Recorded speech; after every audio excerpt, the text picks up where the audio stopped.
My favorite thinker remains a French philosopher named René Girard. He developed an account of human nature in which one thinks very hard about the question of imitation and the role it plays in the ways in which culture and societies form. According to Girard, the word ape means both primate and to imitate. And there's something about human nature in which imitation plays an essential role. It can lead to many good things, so it can lead to education, progress, and sort of this way in which human society compounds on itself. It can also lead to bad things and sort of crazy runaway feedback loops of violence and military escalation and conflict. And I think one of the challenges in the 21st century is going to be to figure out a way for people to take what is best in humans and make it better, and try to figure out ways to address some of these bad impulses before they spiral out of control and destroy the whole world. My favorite economists are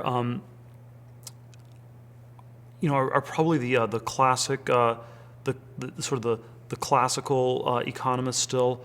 Hayek, von Mises. I knew Milton Friedman, so that's probably the one I'm sort of personally the most biased towards.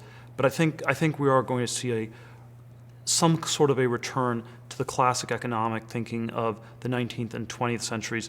My villain in economics is more clear. I believe the villain is Keynes, and there was the Keynes line that in the long run we are all dead. Whether or not that is true, I believe that in the long run Keynesianism will be dead, and that the problem with never thinking about the long run is that in the long run, the short run becomes the long run. And I wonder whether the crisis of 2008, 2009, it was not just a crisis about finance or about technology, but also a crisis about short-run thinking. And it was the point in time where short-run thinking had run out, and there was no more time to think about the short term, and that actually a lot of long-term problems we've been putting off and deferring had finally come home to roost. It's always difficult to describe one's genesis in terms of, it's always difficult to describe where one's ideas come from in various ways. I think I've always been somewhat of a classical liberal. I've always believed in limited government. I believe that power corrupts and absolute power corrupts absolutely, and that one of the great challenges in our modern and technological age is to figure out ways to challenge the incredible power that human beings have been given in ways that are not corrupting.